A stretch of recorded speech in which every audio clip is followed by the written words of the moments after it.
অদ্ভুত শক্তি নে দৈৱ শক্তি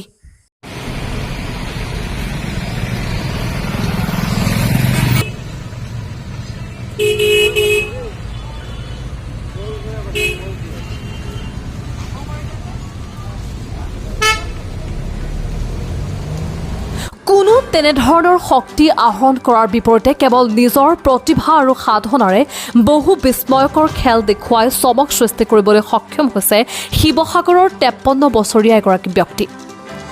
পানবেছৰ দৰিদ্ৰ পৰিয়ালত জন্মগ্ৰহণ কৰা তথা বৰ্তমান জীৱিকাৰ সন্ধানত জয়সাগৰৰ সপোন নগৰত নিগাজিকৈ থাকি নিজৰ সপোনবোৰ বাস্তৱ ৰূপ দিবলৈ চেষ্টা কৰি থকা ব্যক্তিজন হৈছে বীৰেন গগৈ। আজিৰ পৰা 2 দশকৰ পূৰ্বে বহুকেইটা অসাধাৰণ খেলৰ প্ৰদৰ্শনৰ লগত জড়িত হৈ অবিস্ময়কৰ খেলা প্ৰদৰ্শন কৰি সকলোৰে দৃষ্টি আকৰ্ষণ কৰা বীৰেন গগৈ আজিও সকলোৰে দৃষ্টিত উপেক্ষিত।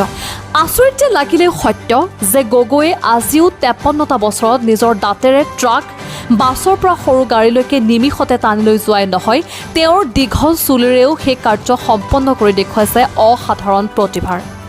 কেৱল এয়াই নহয়, উত্তপ্ত কাঁচি নিজৰ শৰীৰত লগোৱাৰ লগতে জ্বলন্ত অঙঠাৰ ওপৰত নিমিষতে খোজকাঢ়ি দুঃসাহসিক খেলা দেখুওৱা গগৈৰ এই প্ৰতিভা আজিও দৃষ্টি নপৰিল চৰকাৰ কিংবা কোনো দল সংগঠনৰ।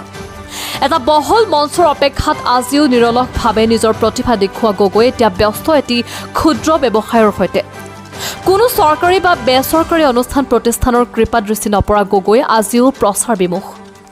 গগৈৰ এই বিৰল প্ৰতিভাসমূহ যদি আছাম বুক অফ ৰেকৰ্ডছ বা LIMCA ৰেকৰ্ডছত অন্তৰ্ভুক্তি কৰাৰ ক্ষেত্ৰত কোনোবাই সহায়ৰ হাত আগবঢ়ালে অনাগত দিনত গগৈয়ে জগত জিনিব যে সেয়া নিশ্চিত।